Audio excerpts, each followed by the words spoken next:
Assalamualaikum warahmatullahi wabarakatuh. Halo semuanya, di video kali ini kita akan membahas mengenai teori-teori komunikasi kelompok. Ada apa aja sih teori-teori komunikasi kelompok itu? Teori-teori komunikasi kelompok. Yang pertama ada Communication Accommodation Theory atau yang biasa disebut teori akomodasi komunikasi.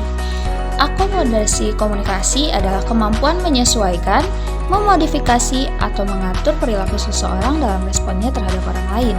Teori ini dikemukakan oleh Howard Giles dan koleganya.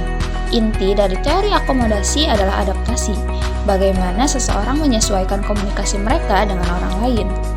Teori akomodasi komunikasi mempelajari bagaimana dan mengapa kita menyesuaikan perilaku komunikasi kita dengan perilaku komunikasi lawan bicara. Contohnya yaitu profesi tour guide sebagai pemandu wisata yang merupakan salah satu profesi di bidang pariwisata. Seorang tour guide bertanggung jawab memberi petunjuk, mendampingi, serta membimbing wisatawan baik di dalam maupun luar negeri. Seorang tour guide mempunyai peranan untuk mengenalkan tempat wisata ke pengunjung dari berbagai negara dengan mencoba berbaur dalam komunikasinya, atau yang biasanya disebut dengan konvergensi, yaitu menggunakan bahasa internasional sebagai bahasanya, agar komunikasi dapat terjadi dan dimengerti oleh kedua kelompok. Yang kedua yaitu Mute Group Theory atau teori kelompok bungkam. Teori ini berasal dari karya seorang antropolog sosial yaitu Edwin Ardener dan Shirley Ardener.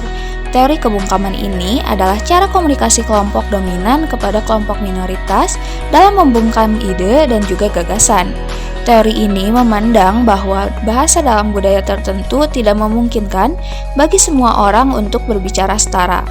Teori bungkam ini muncul karena penindasan terhadap suatu kelompok. Contohnya bisa berdasarkan ras, gender, agama, dan lainnya.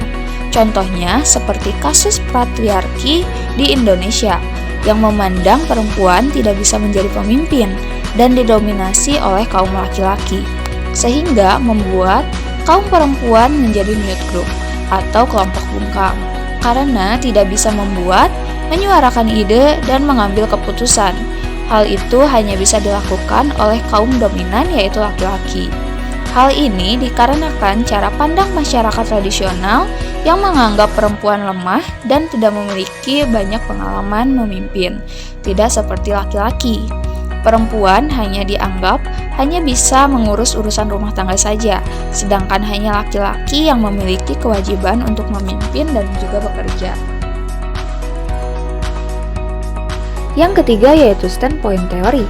Teori standpoint pertama kali dipelopori oleh filsuf Jerman bernama George Wilhelm Friedrich tahun 1807. Dalam buku Nancy Herzog, teori ini membahas mengenai orang-orang yang terletak di lokasi sosial tertentu. Mereka menempati tempat yang berbeda dalam hierarki sosial, berdasarkan keanggotaan mereka dalam kelompok sosial tersebut. Ia mengemukakan bahwa teori ini membahas tentang hubungan antara tuan dan budak. Walaupun tuan dan budak hidup dalam ruang lingkup yang sama, tetapi mereka memiliki pengetahuan dan pengalaman yang berbeda. Sebagai contoh, di Jakarta terdapat pemukiman elit dan pemukiman kumuh. Pemukiman elit ditempati oleh orang yang berada di kelas menengah ke atas, seperti pejabat, pengusaha, dan lainnya. Sementara pemukiman kumuh ditempati oleh orang yang berada di kelas menengah ke bawah, seperti pekerja atau buruh. Setiap orang dari masing-masing kelompok sosial akan menempatkan diri bahwa mereka berada di kelompok tertentu. Misalnya, orang yang di pemukiman elit akan menempatkan diri bahwa ia berbeda dengan orang yang tinggal di pemukiman tersebut.